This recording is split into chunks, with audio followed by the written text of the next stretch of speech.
wonderful day to one and all. Ini po si Abogado Juan kan free online legal consultation program hapot mo simbag ko. Anapot po ngunyan, uya. Abogado Juan, tanong lang po, paano po kung nung dalaga pa ako ay may nabili akong bahay, tapos po nag-asawa ako at kasal kami? Considered po ba as conjugal property ang bahay na yun? Mga 7 years na po kasi kaming hiwalay. Salamat po. Inot na inot, aramon taong ano po kung ano ang but sabiyon kan conjugal. Ang tataramon pong conjugal, iyan po manungod sa relasyon nin mag-agom na may basbas ning kasal. Ngunyan, ang inaapod man pong conjugal property relations, iyo po iyan ang sistema nin relasyon kan mag-agom sa pagtratar kan sa indang mga propiedades.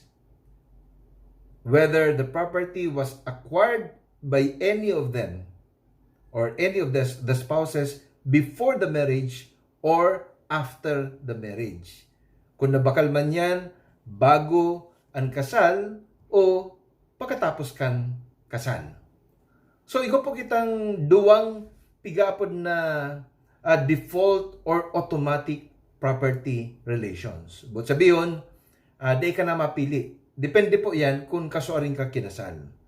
Kung di ka po kinasal before August 3, 1988, ang default or automatic property relations, ito pong pigapod na conjugal partnership of gains. Kung di ka man po kinasal after August 3, 1988, ang default or automatic property relations, ito po pigapod na absolute community of property.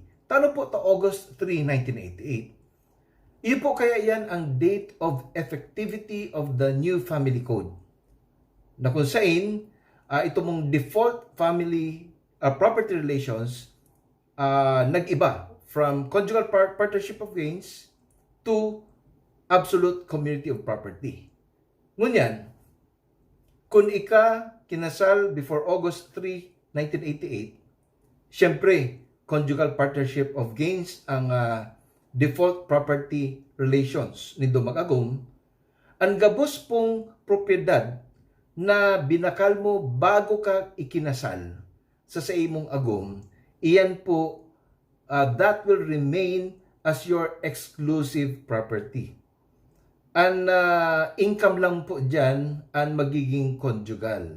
Halimbawa, itong renta, halimbawa, pigpa-arkilan po nindo ang harong na yan, ang gabos na renta dyan o income hali po dyan sa pagpa-arkilang iyan will form part of the co-ownership called conjugal partnership of gains. Ngunyan, kung ika po ikinasal after August 3, 1988, magiging absolute community of property, so magiging co-ownership. Ito pong house and lot na iyan na binakalan mo before the marriage, kaya magiging banga po kamo kayan. Share and share alike.